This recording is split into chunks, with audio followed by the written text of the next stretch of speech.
Good day, ladies and gentlemen. Singapore Airlines, SIA, has apologized to a New Zealand couple.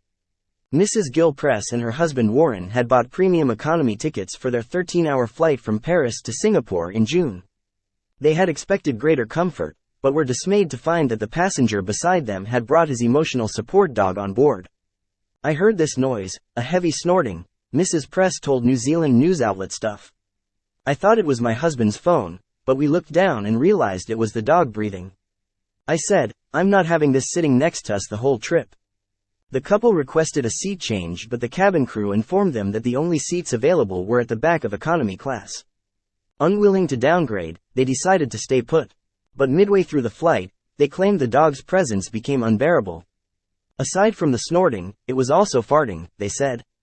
The dog was also eating into Mr. Press's legroom, with its head shoved under his feet and saliva dribbling on his leg, Mrs. Press said. The owner couldn't have the dog out in the aisle because they couldn't get the trolleys through, so it had to come in farther, which meant his head was under my husband's feet. My husband was in shorts, and was getting the dog's saliva goo on his leg, she told Stuff.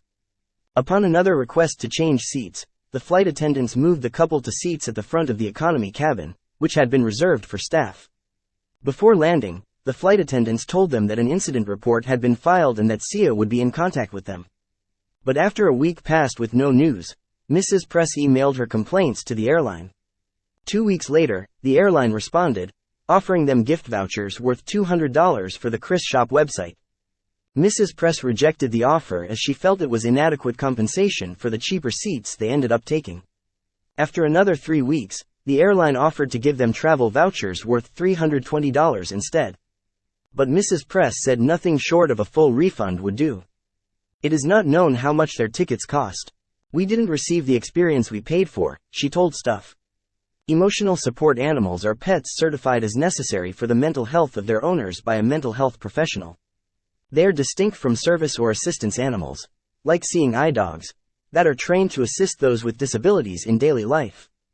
In the United States, emotional support animals can accompany owners into typically no-pet zones, like restaurants, shops and on-board flights. The designation allows them to fly with their owners uncaged and free of charge. Since the 1st of April 2023, SIA has banned emotional support dogs on board its flights, though it is still honoring travel for customers and their dogs, who had made a request and submitted the required documentation prior to the date. Approved assistance dogs are still allowed on board. In subsequent videos, Professor Ma will explain more aspects of life. In the meantime, please help by liking and by subscribing. Thank you.